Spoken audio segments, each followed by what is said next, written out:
हरे कृष्ण सकल के आजकेर এই पवित्र मोहिनी एकादशी व्रतेर प्रभाते सुस्वागतम। आज पवित्र मोहिनी एकादशी व्रत। एकादशी व्रत कलिजुगेर सर्वश्रेष्ठ व्रत। एकादशी व्रत सर्व पाप विनाशकारी सर्वविघ्न नाशकारी एकादशी व्रत। ताई आजकेर এই एकादशी व्रतेर प्रभाते अवश्यई आमादेर एकादशी व्रत माहात्म्य कथा श्रवण करते हबे। एकादशी व्रत पालनकारी सकल भक्तबिंद विशेष भावे एकादशी व्रत माहात्म्य कथा आस्वादन करे एकादशी व्रतेर सम्पूर्ण फल लाभ करते पारेन। आमरा जानी এই कलिजुगे एकादशी व्रतेर मतो आर कोनो व्रत नाई। ताई सेई एकादशी व्रतके आश्रय करे आमादेर जीवनेर सर्व पापके सर्वविघ्न के नाश आमरा करते पारी। ताई आज के सेई पवित्र मोहिनी एकादशी व्रत विशेष भावे आमादेर जीवन परिवर्तनेर व्रत, आमादेर जीवने कृष्ण भक्ति लाभेर व्रत। कारण एकादशी व्रत हलो हरितोषण व्रत, अर्थात भगवान श्री हरि के सन्तुष्ट विधानेर खूब सहज उपाय। कारण कलिहत जीव नाना कार्ये जड़ कार्ये लिप्त थाके, सहजे से कृष्ण भावनामित जीवन यापन करे ना। अनादिरादि गोविंद कृष्णचंद्र भगवान जिनि सकल कारणेर कारण, सेई भगवान के सबाई स्वीकारो करते पारे ना। तारपरे स्वीकार करबे, तारपरे तो श्रद्धा दिए से तार माथा নত करबे। ता नाना रकम बाधा नाना रकम प्रतिकूलता आमादेर एई कलिर जीवने आसे। ताई कलिहत जीव सहजे सहजे कृष्ण भावनामित हय ना। किन्तु एत प्रतिकूलता थाका सत्त्वेও विशेष विशेष किछु भालो এই কলিযুগের মানুষের জন্য থাকে। তা সেরকমই একটি ভালো হলো এই পবিত্র একাদশী ব্রত। আজ সেই পবিত্র মোহিনী একাদশী ব্রত, যাকে আশ্রয় করলে যাকে পালন করলে আমাদের জীবনটা সুন্দর হবে, আমাদের জীবনটা কৃষ্ণ ভাবনামিত হবে। তাই আজকের এই প্রভাতে একাদশী ব্রতের সকালে আমরা अभिलाष करेছি प्रति एकादशीर न्याय जे एकादशी व्रत माहात्म्य कथा आस्वादन करब। एकादशी व्रत माहात्म्य कथा आस्वादनेर माध्यमे आमादेर एई आजकेर एई एकादशी व्रतेर दिनटी शुरू करब। आज सर्वदा सारा दिन एई एकादशी व्रतके आश्रय करे थेके हरि कथार मध्य थेके भगवान श्री हरिर सन्तुष्टि विधानेर प्रयास करब। ताई आसुन आमरा समर्पित चित्ते आजकेर এই একাদশী ব্রত মাহাত্ম্য কথা আস্বাদন করি এবং আমাদের জীবনে একাদশী ব্রতের কৃপাকে আমরা গ্রহণ করি। এই একাদশী ব্রতের সকালে একাদশী ব্রত মাহাত্ম্য কথা খুবই খুবই গুরুত্বপূর্ণ। তাই প্রত্যেকে সমর্পিত চিত্তে আসুন এই একাদশী ব্রত মাহাত্ম্য কথা আস্বাদন করি। কুর্ম পুরাণে বৈশাখ শুক্লপক্ষের এই মোহিনী একাদশী ব্রত माहात्म्य कथा बर्णना करा हच्छे। अर्थात आमरा एखन जे एकादशी व्रत माहात्म्य कथा आस्वादन करते चलेछि सेई एकादशी व्रत माहात्म्य कथा आमरा कोथाय लाभ करेछि? कूर्म पुराणे। अर्थात जे कथा एखन आमरा कीर्तन करब ए कथा किन्तु आमार कोनो कथा नय, ए कथा शास्त्रेर कथा ग्रन्थेर कथा, कृष्णचंद्र भगवानेर विशेष कृपा।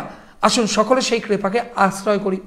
महाराज युधिष्ठिर बोललेन, हे जनार्दन, कृष्णचंद्र भगवान के हे जनार्दन रूपे ताके सम्बोधन करे युधिष्ठिर महाराज बोलें, बैशाख मासेर शुक्लपक्षिया एकादशीर की नाम, की फल, की विधि, ए सकल कथा आमार निकट बर्णना करो। आज युधिष्ठिर महाराज विशेष कृपा करे कृष्णचंद्र भगवानेर काछे जगत कल्याणेर जन्य এই একাদশী ব্রতের মাহাত্ম্য কথা বর্ণনা করবার জন্য অনুরোধ করলেন। কি ফল, কি বিধি, কি নাম, তাই তো অনাদিরাদি গোবিন্দ কৃষ্ণচন্দ্র ভগবান আমাদেরকে কৃপা করবার জন্য সেই একাদশী ব্রতের মাহাত্ম্য কথা যুধিষ্ঠির মহারাজকে উপলক্ষ করে আপনাকে আমাকে আমাদের সকলকে কৃপা করে দান করে গেলেন। সেই ভগবান শ্রীকৃষ্ণ কি বললেন? उत्तरे भगवान श्रीकृष्ण बोलें, हे धर्मपुत्र, आपनी आमाके जे प्रश्न करेছেন पूर्वे श्री रामचंद्र वशिष्ठेर काछे এই একই प्रश्न करेছিল। अर्थात যুধিষ্ঠির মহারাজ কৃষ্ণচন্দ্র ভগবানকে যে প্রশ্ন করেছে, একই প্রশ্ন স্বয়ং ভগবান মর্যাদা পুরুষোত্তম শ্রীরামচন্দ্র এই জগৎকে শিক্ষা দেওয়ার জন্য বশিষ্ঠ মুনির কাছে এই একই প্রশ্ন করেছিলেন। তিনি জিজ্ঞেস করেছিলেন, হে মুনিবর, আমি জনকা নন্দিনী, তাই তো সীতার বিরহজনিত কারণে বহু দুঃখ পাচ্ছি। অর্থাৎ মা সীতাকে হারিয়ে ভগবান শ্রীরামচন্দ্র দুঃখ পাচ্ছিলেন, নানা দুঃখে তিনি ডুবেছিলেন।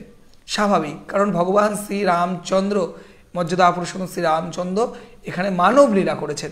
দেখুন, ভগবান সর্বদা একটা কথা আমাদের জানতে হবে, ভগবান জন্মরহিত, ভগবান কর্মরহিত। ভগবানের জন্ম গ্রহণ করার প্রয়োজন হয় না, লীলা করার প্রয়োজন হয় না, তবু ভগবান এই সকল কিছু করে থাকেন আপনাকে আমাকে বিশেষ কৃপা প্রদর্শন করবার জন্য। তা ভগবান শ্রীরামচন্দ্র যখন মর্যাদা পুরুষোত্তম শ্রীরামচন্দ্র তার মনুষ্য দেহ নিয়ে লীলা করছেন, তাই মনুষ্য দেহের যে আচরণ, দুঃখ, কষ্ট, ক্লেশ সকল কিছুই আমার ভগবান শ্রীরামচন্দ্র গ্রহণ করেছেন। তাই ভগবান শ্রীরামচন্দ্র মা সীতাকে হারিয়ে বিরহজনিত কারণে দুঃখ পাচ্ছিলেন। তাই একটি উত্তম ব্রতের কথা আমাকে বলো। বশিষ্ঠ মুনির কাছে ভগবান রামচন্দ্র একটি উত্তম ব্রতের কথা জানতে চাইলেন, যার দ্বারা সর্বপাপ ক্ষয়, সর্বদুঃখ বিনষ্ট হতে পারে। সর্বদুঃখ যাকে আশ্রয় করলে বিনষ্ট হয়ে যাবে, সেরকম একটি ব্রতর কথা তিনি জানবার জন্য ভগবান শ্রীরামচন্দ্র বশিষ্ঠ মুনির কাছে প্রার্থনা করলেন। এই কথা শুনে বশিষ্ঠদেব বললেন, হে রামচন্দ্র, তুমি উত্তম প্রশ্ন করেছ। যদিও তোমার নাম ঘরেই মানুষ প্রবৃত্ত হয়ে যায়। ভগবান শ্রীরামচন্দ্র কে? ভগবান শ্রীকৃষ্ণ, অর্থাৎ গোলকধিপতি ভগবান শ্রীকৃষ্ণরই এক অবতার ভগবান শ্রীরামচন্দ্র, মর্যাদা পুরুষোত্তম ভগবান শ্রীরামচন্দ্র। রাম আর কৃষ্ণের মধ্যে কোনো ভেদ নাই। তাই ভগবান শ্রীরামচন্দ্রের নাম গ্রহণেই এই জগৎবাসী প্রবৃত্ত হতে পারে। আমরা জানি এই কলিযুগের নাম ও নামই অভেদ। সেই ভগবান শ্রীরামচন্দ্র যিনি নিজেই আমাদেরকে পবিত্র করবার জন্য তার নাম অকাতরে দান করেন, সেই ভগবান শ্রীরামচন্দ্র আর জগৎকে শিক্ষা দেওয়ার জন্য, লীলা করবার জন্য যখন এই কথা বলছেন, একটি উত্তম ব্রতের কথা আমায় বলুন। স্বাভাবিকভাবেই বশিষ্ঠ মুনি জানেন ভগবান শ্রীরামচন্দ্রকে, তাই তিনি বলছেন, তোমার নাম গ্রহণেই মানুষ প্রবৃত্ত হয়ে যায়, তবুও লোকের মঙ্গলের জন্য তোমার কাছে সর্বশ্রেষ্ঠ পরম পবিত্র একটি ব্রতের কথা বলছি। দেখুন, জগৎকে শিক্ষা দেওয়ার জন্য ভগবানের কি সকল লীলা, যে ভগবান সকল কারণের কারণ হয়, যার নাম গ্রহণে সকলে পবিত্র হয়ে যায়, সেই ভগবান দুঃখজনিত ক্লেশ পাচ্ছে কিসের জন্য? লীলাবিলাস করবার জন্য, এই জগৎকে আপনাকে আমাকে শিক্ষা দেওয়ার জন্য যে তোমাদের জীবনেও দুঃখ নেমে আসবে, তোমাদের জীবনেও প্রতিকূলতা নেমে আসবে। তা সেই সকল দুঃখ প্রতিকূলতা থেকে মুক্ত হওয়ার জন্য তোমাদের কোন ব্রতকে আশ্রয় করতে হবে? কারণ ভগবান শ্রীরামচন্দ্র এই জগৎকে শিক্ষা দেওয়ার জন্য, আমাদের মতো মানবকে, পতিতকে, অধমকে কৃপা করবার জন্য এই সকল লীলাবিলাস করলেন। আর জগৎ কল্যাণের জন্য বশিষ্ঠ মুনির কাছে, যিনি স্বয়ং ভগবান, যিনি কৃষ্ণ থেকে অভিন্ন, সেই শ্রীরামচন্দ্র তার জীবনের দুঃখ নিবারণের জন্য, ক্লেশ নিবারণের জন্য এই ব্রতের কথা বলল। এই এক আমাদের কাছে বড় শিক্ষা না? এই শিক্ষা থেকে আমাদের শিক্ষা গ্রহণ করতে হবে। তাই আমাদের জীবনের ক্লেশ, দুঃখ, এই যে আমরা পাপে ভারী হয়ে যাচ্ছি, জন্ম জন্মান্তরের অর্জিত পাপ, কত পাপ আমাদের, কত অপরাধ, প্রতি পদক্ষেপে আমাদের নানা রকম ভুলভ্রান্তি, প্রতি পদক্ষেপে প্রতিটা কর্মে আমাদেরকে পাপ গ্রহণ করতে হয়। সর্বত্র সর্বত্র সর্বত্র এই পাপ আমাদেরকে ছেকে ধরেছে। তা ভগবান শ্রীরামচন্দ্র তিনি তো পরম পিতা, তিনি তো আমাদের মঙ্গলের জন্য এই জগতে লীলাবিলাস করেছেন। তাই তিনি নিজে আচরণ করে, নিজে লীলা করে এই জগৎকে দেখিয়ে দিলেন যে সর্ব পাপ থেকে কিভাবে নাশ হয়, তা সর্ববিঘ্ন থেকে, সর্বদুঃখ থেকে, কষ্ট থেকে কিভাবে নাশ হয়। তা আপনি আমি আমরা তো অস্বীকার করতে পারবো না, বলুন, যে আমাদের জীবনেও অনেক দুঃখ আছে, অনেক ক্লেশ আছে, অনেক অপরাধ আছে। তা ভগবান শ্রীরামচন্দ্র আপনাকে আমাকে যে পথ দেখিয়ে গেছেন, সেই পথে কেন আমরা চলবো না? সেই পথটা কি? এক্ষুনি বশিষ্ঠ মুনি ভগবান শ্রীরামচন্দ্রকে বলবেন। ভগবান শ্রীরামচন্দ্রকে বশিষ্ঠ মুনি বললেন, বৈশাখ মাসের শুক্লপক্ষিয়া একাদশী মোহিনী নামে প্রসিদ্ধা, অর্থাৎ আজকের যেই একাদশী ব্রত, সেই একাদশী ব্রতের কি নাম? মোহিনী। সেই কথা তিনি বললেন। এই ব্রত প্রভাবে মানুষের পাপ, দুঃখ, মোহজাল অচিরেই বিনষ্ট হয়ে যাবে। আহা, ভগবান কত কৃপা করে আমাদেরকে আমাদের দুঃখ নাশ করবার উপায় বলে দিলেন। কেন দূরে থাকবেন মা? আজকে সকলে এই পবিত্র মোহিনী একাদশী ব্রতকে আশ্রয় করুন। তাই মানুষের উচিত সকল পাপ ক্ষয়কারী সর্বদুঃখ বিনাশকারী এই একাদশী ব্রত পালন করা। ভগবান শ্রীরামচন্দ্র কি সুন্দর লীলাবিলাস করলেন, তাই তো বশিষ্ঠ মুনি তার প্রশ্নের উত্তরে এই কথা বলছেন। জগৎ কল্যাণের জন্য প্রত্যেকটি মানুষের উচিত এই একাদশী ব্রত পালন করা। তা আমি আপনি কিন্তু তার থেকে বাইরে নই। শুধু মাহাত্ম্য কথা শ্রবণ করলে হবে না মা, একাদশী ব্রত পালন করতে হবে একাগ্র চিত্তে। তার মহিমা তুমি শ্রবণ করো। বৈশিষ্ট্য মুনি ভগবান শ্রীরামচন্দ্রকে বললেন, ভগবান তাকেও বলছে একাগ্র চিত্তে শ্রবণ করো। তাহলে সেই কথাই আমি আপনাদেরকে বলছি। এই যে একাদশী ব্রত মাহাত্ম্য কথা শ্রবণ করছেন না, একাগ্র চিত্তে শ্রবণ করতে হবে। এতটুকু সময় ব্যস্ত হলে হবে না, যতটুকু সময়, কতক্ষণ আমি আর পাঠ করবো, 10-15 মিনিট। তাই সমর্পিত চিত্তে এই একাদশী ব্রত মাহাত্ম্য কথা শ্রবণ করতে হবে। মন এদিক ওদিক চলে গেলে হবে না, মোবাইলের এক থেকে আরেকটা জিনিস দেখবো, এরকম করবেন না। কারণ এটা আমার কথা শ্রবণ করছেন না, আমার সেই যোগ্যতা নাই, এই জগৎ সংসারে কারোই সেই যোগ্যতা নাই। এ ভগবান শ্রীরামচন্দ্র যে লীলাবিলাস করেছেন, সে তার থেকে এই মোহিনী একাদশী ব্রতের মাহাত্ম্য কথা আমরা পেয়েছি। আর সেই মোহিনী একাদশীর মাহাত্ম্য কথা এখন বৈশিষ্ট্য মুনি ভগবান শ্রীরামচন্দ্রকে বলছে। আর কি বললো? ভগবানকে পর্যন্ত বলছে একাগ্র চিত্তে শ্রবণ করো। তাহলে আপনি আমি যদি একাগ্র চিত্তে শ্রবণ না করি মা, পাঠ তো শুনছি, মাহাত্ম্য কথা তো শুনছি, মন অন্যদিকে উড়ে গেছে, হবে না। মনটাকে শাসন করু। এমন কি লাগি আইলি ভবে, এমনও জমনমে হরিনা ভজিলি সে তুই মানুষও কবে। মাধব তিথি ভক্তি জননী যতনে পালন করি। বোঝা গেল? এগুলো হলো মাধব তিথি। এই একাদশী ব্রত মাধব তিথি। ভক্তি জননী আমাদের ভক্তি বৃদ্ধি করবে, আমাদের সর্বক্লেশ নাশ করবে। তাই এই একাদশী ব্রতের মাহাত্ম্য কথা সমর্পিত চিত্তে এখন আপনারা আছেন একাদশী ব্রত মাহাত্ম্য কথা শ্রবণ করতে। একদম হৃদয় মন আমার ভগবান শ্রী হরিকে দিয়ে দিন, সমর্পিত চিত্তে এতটুকু সময় আজকের এই পবিত্র একাদশী ব্রতের দিন একাদশী ব্রত মাহাত্ম্য কথা আস্বাদন করুন। বশিষ্ঠ মুনি যা বললেন, পবিত্র সরস্বতী নদীর তীরে ভদ্রাবতী নামে এক সুশোভনা নগরী ছিল। কোথায় ছিল? ভদ্রাবতী নদীর তীরে। চন্দ্রবংশজাত ধীতিমান নামে এক রাজা সেখানে রাজত্ব করত। সেই নগরীতেই ধনপাল নামে এক বৈশ্য বাস করত। বৈশ্যর নাম কি? ধনপাল, মনে রাখবেন। তিনি ছিলেন পুণ্যকর্মা। তিনি অত্যন্ত একজন ভালো বৈশ্য ছিলেন, ভালো মানুষ ছিলেন, সমৃদ্ধশালী ব্যক্তি ছিলেন, অনেক অর্থ তার ছিল। তিনি কি করতেন? অর্থের সঠিক প্রয়োগ করতেন। অর্থের সঠিক প্রয়োগ করতে হয় মা। এই জগৎ সংসারে আপনাদের অনেক অর্থ থাকতে পারে, কিন্তু অর্থটার কি করতে হবে? সঠিক প্রয়োগ, তবে সেটি সঠিক কাজে আসবে। তা এই ধনপাল বৈশ্য কি করতেন? অর্থের সঠিক প্রয়োগ করতেন। তিনি কি করতেন? তিনি নলকূপ, জলাশয়, উদ্যান, মঠ, গৃহ ইত্যাদি নির্মাণ করে দিতেন। তিনি এই সকল কাজে ব্রতী থাকতেন। তিনি ছিলেন বিষ্ণু ভক্তি পরায়ণ ও শান্ত প্রকৃতির মানুষ। তিনি খুবই ভালো মানুষ ছিলেন। সুমনা, দ্যুতিমান, মেধাবী, সুকৃতি, ধৃষ্টবুদ্ধি নামে তার 5 জন পুত্র ছিল। তিনি কজন পুত্রের পিতা ছিলেন? 5 পুত্রের পিতা ছিলেন। এবং লাস্টের যে পুত্রের নাম বললাম, শেষের পুত্রের নাম কি? ধৃষ্টবুদ্ধি। এ কিন্তু খুবই ব্যতিক্রমী পুত্র ছিলেন। কারণ অন্যান্য পুত্ররা খুব ভালো থাকলেও এই ধৃষ্টবুদ্ধি তার নামের সদ্ব্যবহার করেছিলেন, তিনি সঠিক কাজে নিয়োজিত ছিলেন না। তা দেখুন কি হয়। তাহলে কজন পুত্র? 5 জন পুত্র ছিল। পঞ্চম পুত্র ধৃষ্টবুদ্ধি ছিল অতি দুরাচারী।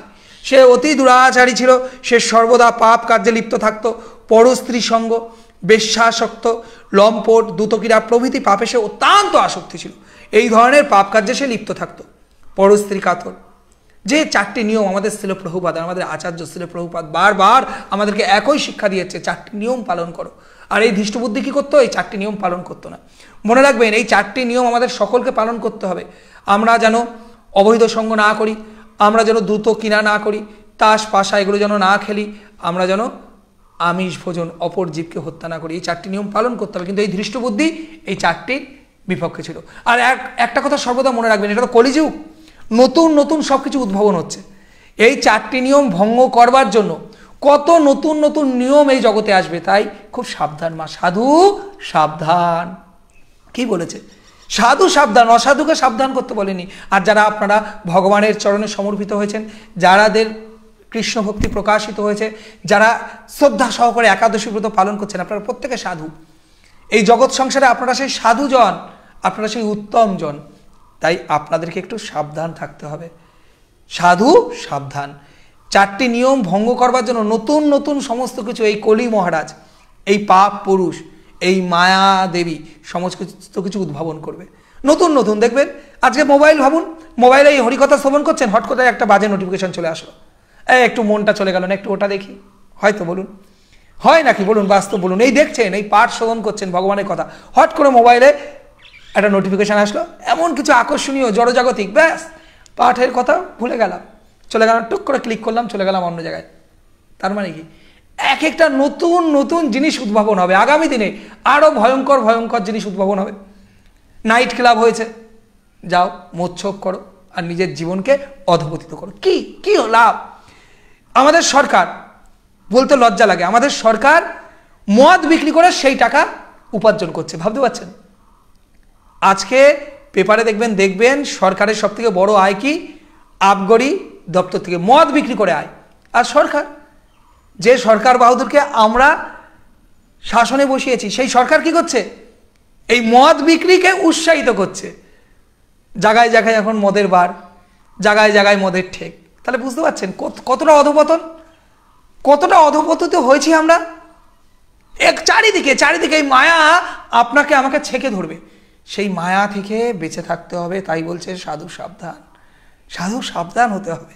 কিন্তু এই পঞ্চম পুত্র, এই ধৃষ্ট বুদ্ধি এই সকল বিষয় থেকে বেঁচে থাকতে পারলো না। তার অপর 4 পুত্র খুবই ভালো ছিল, কিন্তু এই ধৃষ্ট বুদ্ধি এই 4টি নিয়ম সর্বদা ভঙ্গ করতে থাকলো।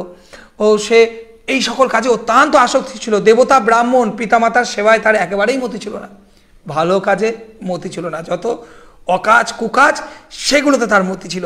সে অন্যায় কার্যে রত, সে দুষ্ট স্বভাবের, পৃথ্বীধন ক্ষয়কারক ছিল। পৃথ্বী যে ধন ছিল, তার পৃথ্বী যে পিতা যে ঐশ্বর্যশালী ছিল, সেইগুলো ক্ষয় করছিল। সবসময় এই অবক্ষ ভক্ষণ ও সুরাপানে সে মত্ত থাকতো, সুরাপান করত, সে সুরাপানে মত্ত হয়ে থাকতো।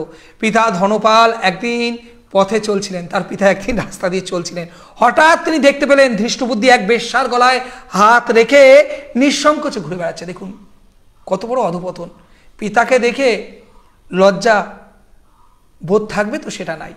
সে এক বেশ্যার গলায় হাত দিয়ে সে মনের আনন্দে ঘুরে বেড়াচ্ছে, যেন কি ভালো কাজ করছে।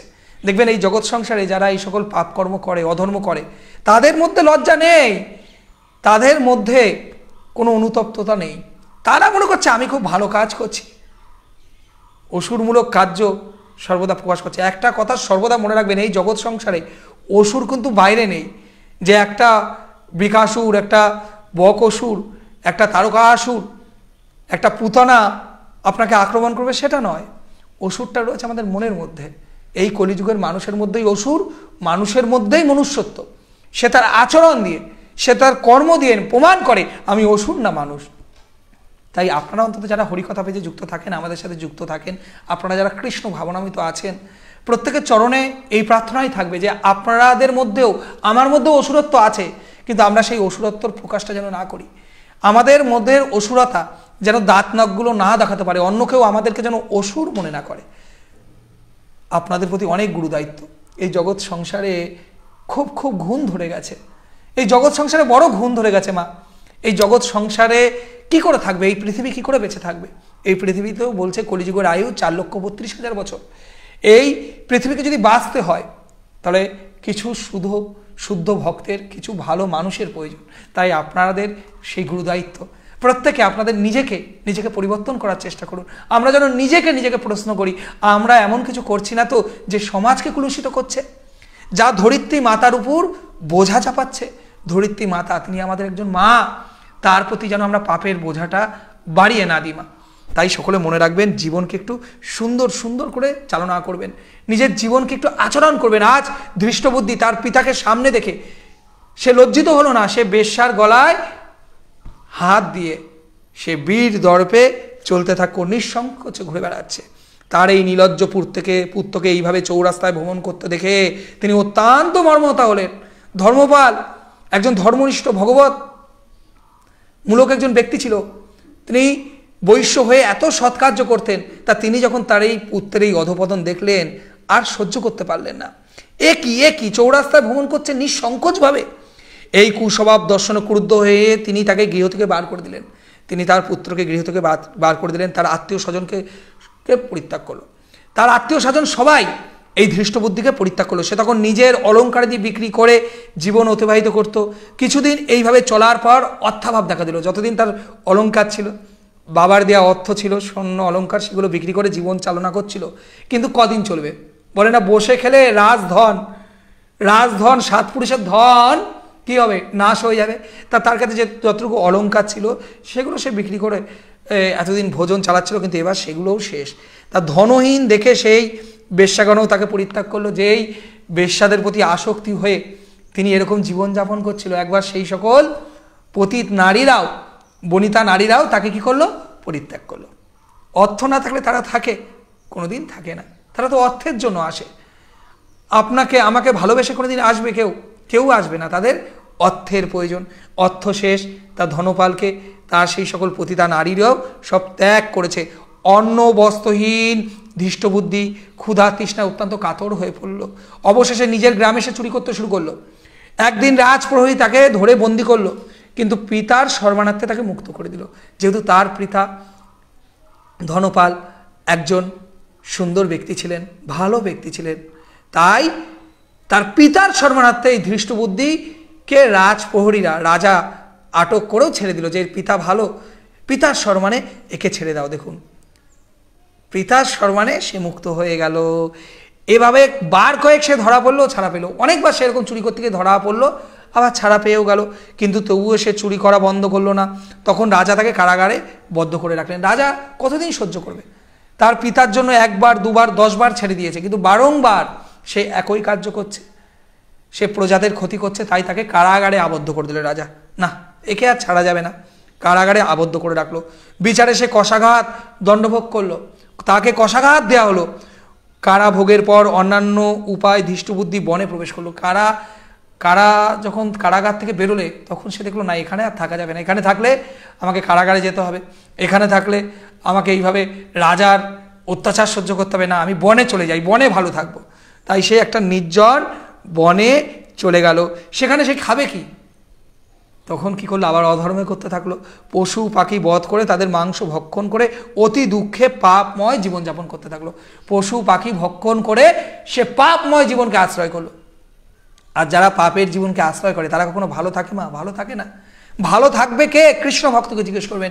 কৃষ্ণ ভক্তকে আপনারা একবার জিজ্ঞেস করে দেখবেন সে কেমন ভালো আছে। তার চোখ মুখ দেখে, তার হৃদয়ের স্বতঃস্ফূর্ততা দেখে আপনারা উপলব্ধি করবেন একজন কৃষ্ণ ভক্ত সর্বদা ভালো থাকে। কিন্তু যারা পাপ কাজে লিপ্ত তারা ভালো থাকে না। তারা টেনশনে তাদের মাথার ঘুম উড়ে যায়, রাত্রিবেলা ঘুমাতে পারে না। ঘুম আসবে কি করতে?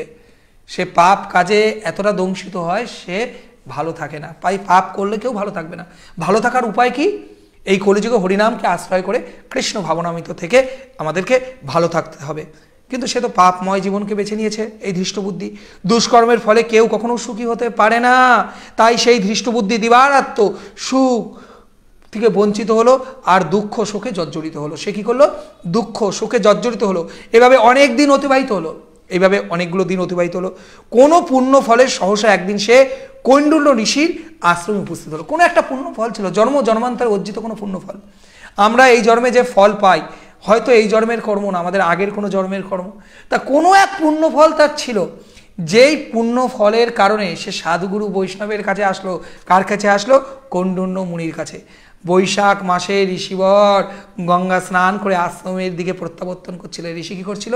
গঙ্গা স্নান করে আশ্রমের দিকে আসছিলেন। শোকাকুল ধৃষ্টবুদ্ধি তার সম্মুখে উপস্থিত হলো। একটা শুভবুদ্ধির উদয় হলো ধৃষ্টবুদ্ধি। সে কী করলো? মুনিবরের সামনে এসে উপস্থিত হলো। ঘটনাচক্রে ঋষির বস্ত্র হতে 1 বিন্দু পবিত্র গঙ্গা জল তার গায়ে পড়লো, আর সেই জলস্পর্শে তার সমস্ত পাপ দূর হলো।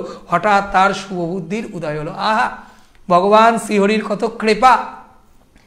সেই ঋষি মুনির বস্ত্র থেকে 1 বিন্দু গঙ্গা জল তার স্পর্শ হয়, সমস্ত পাপ থেকে সে বিনাশ হয়ে গেল। তার এখন শুভ বুদ্ধি হলো। সে এখন উপলব্ধি করলো, আমি কত বড় অপরাধ করে ফেলেছি, কত বড় ভুল করে ফেলেছি। আমার জীবনকে আমি ভুল পথে চালিত করে ফেলেছি। বৈশাখ মাসে ঋষিবর যখন গঙ্গা স্নান করেছিলেন তখন এই ধৃষ্টবুদ্ধির জীবনে বিশেষ কৃপা নিয়ে আসলো। তাই বৈশাখ মাস অত্যন্ত পবিত্র মাস।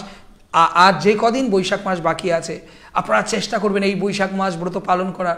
বৈশাখ মাস একটু নিরামিষ আহার করুন, যেই কদিন বাকি আছে নিরামিষ আহার করুন। সকাল সকাল প্রাতঃ স্নান করে উঠুন, তুলসী মহারানীকে জল দান করুন, সম্ভব হলে দান দক্ষিণা করবেন, এই বৈশাখ মাসে সেবা করবেন।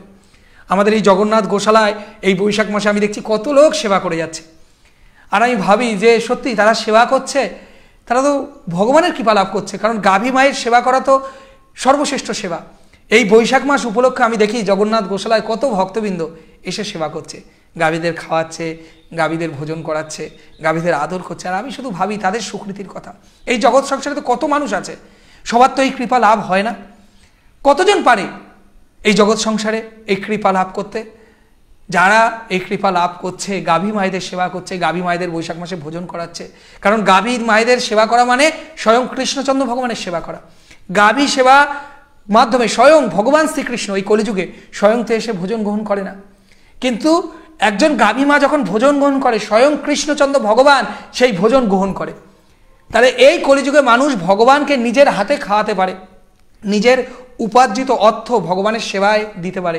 সেটা কি করে? সেটা গাভী সেবা করে। তা আমি সত্যি ভাবি এই জগন্নাথ গোশালায় তো আমি আপনাদের কৃপা আশীর্বাদে এই হরিকথা পেজের ভক্তবৃন্দদের সহযোগিতায় এই জগন্নাথ গোশালা গড়ে উঠেছে। তা জগন্নাথ গোশালায় যখন আমি দেখি ভক্তবৃন্দরা এই বৈশাখ মাস উপলক্ষ করে না বৈশাখ মাসে সেবা করতে হবে সের জন্য আসে, তখন সত্যি খুবই ভালো লাগে যে এই উপলব্ধিটা ভাবি তাদের কত সুকৃতি, জনম জনমে কত পুণ্য, তারা এরকম শুভ বুদ্ধির তাদের জীবনে উদয় হয়েছে যে বৈশাখ মাসে গাভী সেবা করতে হবে। তা আপনারাও যেখানে যেরকম সুযোগ পাবেন সেবা করবেন। এই বৈশাখ মাসে যেই কটা দিন আছে গাভীকে সেবা করবেন, সাধুগুরু বৈষ্ণবকে সেবা করবেন, যে যতটুকু পারবেন। এমন না সামর্থ্যের বাইরে গিয়ে করবেন, যতটুকু সামর্থ্য আছে সাধুগুরু বৈষ্ণবের সেবা করলে তা এই বৈশাখ মাসে কয়েক গুণ আপনার জীবনে ফিরে আসবে। আপনি ভাবছেন যে আমি দিচ্ছি, আপনি দিচ্ছেন না, কৃষ্ণ আপনাকে দেওয়াচ্ছে, আর যতটুকু দেওয়াচ্ছে তার কয়েক গুণ আপনার জীবনে ফিরে আসবে। তা সকলে মনে রাখবেন এই বৈশাখ মাস অত্যন্ত পবিত্র মাস। এই বৈশাখ মাসে গঙ্গা স্নান করে তার এক বিন্দু জল স্পর্শ করে এই ধৃষ্টবুদ্ধি সমস্ত পাপ থেকে মুক্ত হয়ে গেল। তাহলে বুঝতে পারছেন তো কত কৃপার মাস, কত মহিমান্বিত মাস। তা ঋষির সামনে এসে কৃতাঞ্জলি পুটে প্রার্থনা করতে লাগলো, হে ঋষি শ্রেষ্ঠ, যে পুণ্য প্রভাবে আমি এই ভীষণ দুঃখ যন্ত্রণা থেকে মুক্তি লাভ করলাম তা কৃপা করে আমাকে বলুন। সেই ধৃষ্টবুদ্ধি সেই কণ্ডুল মুনির কাছে এই প্রার্থনা করলেন। ঋষিবর বললেন, বৈশাখ মাসের শুক্লপক্ষে এই মোহিনী নামে যে প্রসুদ্ধি একাদশী আছে তুমি সেই ব্রত পালন করো। সাধু কী করেন? সাধু জগৎ কল্যাণের জন্য সর্বদা ভালো কথা প্রচার করেন, অপরকে শুদ্ধ করবার জন্য, অপরকে কৃপা করবার জন্য সাধু আপনার গৃহে চলে আসেন, আপনার কাছে চলে আসেন। আজ কৌন্ডন্য মুনি বিশেষ কৃপা করে তাকে বললেন এই বৈশাখ মাসের পবিত্র মোহিনী একাদশী ব্রত পালন করার কথা। এই ব্রতের ফলে মানুষের বহু জন্মার্জিত পর্বত পরিমাণ পাপরসেও ক্ষয় হয়ে যায়। ও কত গুরুত্বপূর্ণ কথা। পর্বত প্রমাণ পাপ, জন্মার্জিত, জন্মান্তরে অর্জিত পাপ। কোন জন্মে কোন পাপ করেছি, ছোট পাপ, বড় পাপ, মেজ পাপ, পুরনো পাপ, অনেক বড় পাপ, ছোট পাপ, সমস্ত অর্জিত পাপ। যে পাপের বোঝাটা আমাদের পূর্ণ হয়ে গেছে, যে পাপের বোঝার ভারে আমি কৃষ্ণমুখী হতে পারছি না, যে পাপের বোঝার ভারে আমি চলতে পারছি না, সেই সকল পাপ মুক্ত হয়ে যায়। বুঝতে পারছেন? পর্বত প্রমাণ পাপ এই একাদশী ব্রত পালনের মাধ্যমে মুক্ত হয়ে যাবে। মহামণি বৈশিষ্ট্য এবার বললেন, কৌন্ডিন্য ঋষির উপদেশ শ্রবণ করে প্রসন্ন চিত্তে ধৃষ্টবুদ্ধি সেই ব্রত পালন করলেন। ধৃষ্টবুদ্ধি শুভবুদ্ধি উদয় হয়েছে, সে এখন কি করলেন? এই মোহিনী একাদশী ব্রত পালন করলেন। হে মহারাজ রামচন্দ্র, এই ব্রত পালনে যে নিষ্পাপ হলো। বৈশিষ্ট্যমণি বলেন, হে শ্রী মহারাজ রামচন্দ্র, হে ভগবান রামচন্দ্র, এই ব্রত পালনে সে নিষ্পাপ হয়ে গেল, সমস্ত পাপ থেকে মুক্ত হয়ে গেল, দিব্য দেহ লাভ করলো। অবশেষে গরুরে আরোহণ করে সকল প্রকার উপদ্রবহীন বৈকুণ্ঠ ধামে গমন করলো। কোথায় গমন করলো? বৈকুণ্ঠ ধামে গমন করলো। হে রাজন, তিলকে মোহিনী ব্রত থেকে আর শ্রেষ্ঠ ব্রত নাই। যজ্ঞ, তীর্থস্থান, দান ইত্যাদি কোনো পুণ্যকর্মেই এই ব্রতের সমান নয়। এই ব্রত কথা শ্রবণের মাধ্যমে সহস্র গোদানের ফল লাভ হয়। আপনাদের সেই গাভীর মাহাত্ম্য কথা বলছিলাম, বলছে যারা এই ব্রত মাহাত্ম্য কথা শ্রবণ করলেন, যারা এতক্ষণ সমর্পিত চিত্তে আছেন, আমরা একদম অন্তিম পর্যায়ে পৌঁছে গেছি, যারা এই একাদশী ব্রত মাহাত্ম্য কথা শ্রবণ করলেন, আপনাদের কি ফল লাভ হলো জানেন? গাভী দানের ফল লাভ হলো। গাভী দান শ্রেষ্ঠ দান, গাভী সেবা সর্বশ্রেষ্ঠ সেবা। এই জগৎ সংসারে গাভী সেবার থেকে সর্বশ্রেষ্ঠ সেবা আর কি থাকতে পারে? তা সেই সকল ফল আপনার জীবনে লাভ হলো। তাই যারা আজকে একাগ্রচিত্তে এই মাহাত্ম্য কথা শ্রবণ করলেন, আপনাদের জীবন ধন্য। আপনাদের সুকৃতি দেখে আমার খুবই ভালো লাগছে যে আপনাদের মতো সুকৃতি সম্পন্ন ব্যক্তিদের সঙ্গ লাভ করবার আমি সৌভাগ্য লাভ করেছি। আপনাদের সঙ্গ লাভ করে আমি ধন্য। আপনারা এইভাবেই অনলাইনের মাধ্যমে হরিকথা পেজে আমাকে সঙ্গ প্রদান করবেন। আজ যারা এই একাদশী ব্রত মাহাত্ম্য কথা শ্রবণ করলো, শুধু মাহাত্ম্য কথা শ্রবণের মাধ্যমে গাভী দানের ফল লাভ করেছেন, তাহলে কত বুঝতে পারছেন কত মহিমাপূর্ণ একাদশী ব্রত। একাদশী ব্রত হরিতোষণ ব্রত। তাই সেই উপলক্ষে আজ আমাদের ধারাবাহিক জগন্নাথ কথায়, আজকে আমরা যে ধারাবাহিক জগন্নাথ কথায় থাকবো, সেই জগন্নাথ কথায় কৃষ্ণলীলা কীর্তন হবে। আজ আমরা সন্ধ্যেবেলা 7টা থেকে 7:30টার মধ্যে ভগবান শ্রীকৃষ্ণের লীলা কথা কীর্তন করব। একাদশী ব্রত হরিতোষণ ব্রত, ভগবান শ্রীকৃষ্ণ সন্তুষ্ট বিধানের ব্রত। তাই প্রত্যেকে আজকে একাগ্র চিত্তে প্রত্যেকের চরণে অনুরোধ রইবে, সন্ধ্যেবেলা 7টা থেকে 7:30টার মধ্যে আমি লাইভে চলে আসব। তা লাইভে থাকবেন, লাইভে থেকে এই একাদশী ব্রতের সম্পূর্ণ ফল লাভ করবেন। আজকে যদি কৃষ্ণ লীলা কথা শ্রবণ করতে পারেন, ব্রজেন্দ্রনন্দন কৃষ্ণচন্দ্র ভগবান যিনি বিশেষ কৃপা করে এই জগৎ সংসারে লীলাবিলাস করবার জন্য আবির্ভূত হয়েছিলেন, সেই ভগবান শ্রীকৃষ্ণের লীলা আজ 20 দিবসব্যাপী আমরা যে জগন্নাথ লীলা কথা কীর্তন করছি, 20 দিবসব্যাপী এই পবিত্র চন্দনযাত্রা উৎসবে আমরা জগন্নাথ লীলা কথা কীর্তন করছি। সেই জগন্নাথ লীলা কথায় আজকে আমরা কৃষ্ণচন্দ্র ভগবানের লীলা অমৃত আস্বাদন করব। তাই প্রত্যেকের চরণে প্রার্থনা থাকবে আজ একাদশীর রজনীতে সন্ধ্যেবেলা 7টা থেকে 7:30 আমাদের সাথে লাইভে থাকবেন। আজ যদি সম্ভব হয় আমি খুব চেষ্টা করব, আজকে রাত্রে 10:30টায় একাদশীর স্পেশাল লাইভ। সকলের মনে আছে তো হরিকথা পেজে রাতের একাদশীর স্পেশাল লাইভ রাত 10:30টা থেকে? সকলের মনে নিশ্চয়ই মনে আছে। সকলে আমাদের সাথে লাইভে প্রতিদিনের মতো থাকবেন এবং রাত্রি জাগরণের উদ্দেশ্যে আমাদের সাথে অন্তত রাত 12টা অবধি এই একাদশী ব্রত মাহাত্ম্য কথা শ্রবণ করবেন। সকলকে আমন্ত্রণ রইল। প্রত্যেকে আজ রাত 10:30টার একাদশী ব্রত মাহাত্ম্য কথায় থাকবেন। আমি চেষ্টা করব আজকে আমি কৃষ্ণ কথা কীর্তন করতে ভক্ত মাঝে যাব। যদি কৃষ্ণচন্দ্র ভগবান কৃপা করে তাহলে অবশ্যই রাত 10:30টার সময় একাদশীর স্পেশাল লাইভে আপনাদের কাছে আসব। আর যারা এতক্ষণ লাইভে ছিলেন প্রত্যেকের চরণে এই প্রার্থনা থাকবে, আপনারা একটু কৃপাপূর্বক শেয়ার করে দিন। শেয়ারের মাধ্যমে প্রচারে সহযোগিতা করুন, কারণ এই একাদশী ব্রত মাহাত্ম্য কথা আরও বেশি বেশি লোকের কাছে পৌঁছে যাবে, তারাও একাদশী ব্রত কথা আস্বাদন করবে। এর থেকে বড় সৌভাগ্য আমাদের জীবনে আর কি হতে পারে? তা আমরা কিছু না করতে পারি, একটু প্রচার তো করতে পারি। প্রচার করবার জন্য আমাদের কি করতে হবে? একটু শেয়ার করে দিতে হবে। যেই সকল গ্রুপে যুক্ত আছেন সেই সকল গ্রুপে শেয়ার করে দিন, আপনাদের টাইম লাইনে শেয়ার করে দিন, যাতে একাদশী ব্রত মাহাত্ম্য কথা সকলে আস্বাদন করে, একাদশী ব্রত মাহাত্ম্য কথা আস্বাদন করে সকলে গাভী ধানের ফল লাভ করে। আর কেউ যদি একাদশী ব্রত মাহাত্ম্য কথা আস্বাদন করে আর আপনার শেয়ারের মাধ্যমে, আপনার প্রচারের মাধ্যমে, তাহলে সেই ফল আপনার কাছেও পৌঁছে যাবে। ভগবান বলছে যারা প্রচার করে তারা আমার অত্যন্ত প্রিয়। প্রচারগণ ভগবানের অত্যন্ত প্রিয়, কারণ যারা প্রচার করেন তারা কি করে? কৃষ্ণ কথা প্রচার করেন, নিজের কথা প্রচার করবার জন্য নয়। লাইভে মুখ দেখাতে হচ্ছে কিসের জন্য? ভগবানের নাম প্রচার করছি তাই। আমার নিজের মুখ দেখাবার সামান্যতম ইচ্ছা আমার নেই, যেন না থাকে। তবু দেখাতে হয়, কথা বলতে হয়, লাইভের সামনে মুখ দেখাতে হয়, শুধুমাত্র কৃষ্ণের জন্য। যতক্ষণ কৃষ্ণ আছে ততক্ষণই আমি আছি, যখন আমার সাথে কৃষ্ণ থাকবেন আমি শূন্য। তাই আমার কোনো মূল্য নেই। নিজের প্রচার এটা নয়, ভগবানের প্রচার। তাই আপনারাও সেই প্রচার করুন, আপনারাও সেই প্রচারে সহযোগিতা করুন শেয়ারের মাধ্যমে। প্রত্যেকের অনুরোধ, যারা আমাদের হরিকথা পেজে যুক্ত থাকেন প্রত্যেকে যখনই আমাদের লাইভগুলো হবে একটু বেশি বেশি করে শেয়ার করে দেবেন, যাতে আরও বেশি বেশি করে প্রচার হয়। যারা দেরি করে আসলেন, শ্রীকৃষ্ণ প্রভু বলছেন হরে কৃষ্ণ প্রভু দেরি হয়ে গেছে, আমাদের লাইভটি শেষ হওয়ার পর আবার সমর্পিত চিত্তে সম্পূর্ণ ব্রত মাহাত্ম্য কথাটা শ্রবণ করবেন। যারা মাঝপথে এসেছেন, শেফালি বর্মন মাতাজি 37টি গ্রুপে শেয়ার করেছে, অনেক ধন্যবাদ। তাই এইভাবেই আপনারা শেয়ার করবেন, শেয়ারের মাধ্যমে প্রচারে সহযোগিতা করবেন, এই প্রার্থনা আপনাদের কাছে থাকবে। কারণ আমরা আমাদের কথা প্রচার করবার জন্য এখানে আসি না, আমরা কৃষ্ণচন্দ্র ভগবানের কথা আর আজ পবিত্র মোহিনী একাদশী ব্রতের মাহাত্ম্য কথা শেয়ারের অভিলাষে, প্রচারের অভিলাষে এখানে এসেছি। তা সকলে ভালো থাকুন, সুস্থ থাকুন। জয় শ্রীল প্রভুপাদের জয়, জয় গুরু মহারাজের জয়। যাদের কৃপা আশীর্বাদে আজ আমি এই ব্রত মাহাত্ম্য কথা কীর্তন করতে পারলাম, সকল শিক্ষাগুরুর জয়। সকলে ভালো থাকুন, সুস্থ থাকুন, আনন্দে থাকুন। জয় জগন্নাথ, জয় মোহিনী একাদশী ব্রতের জয়।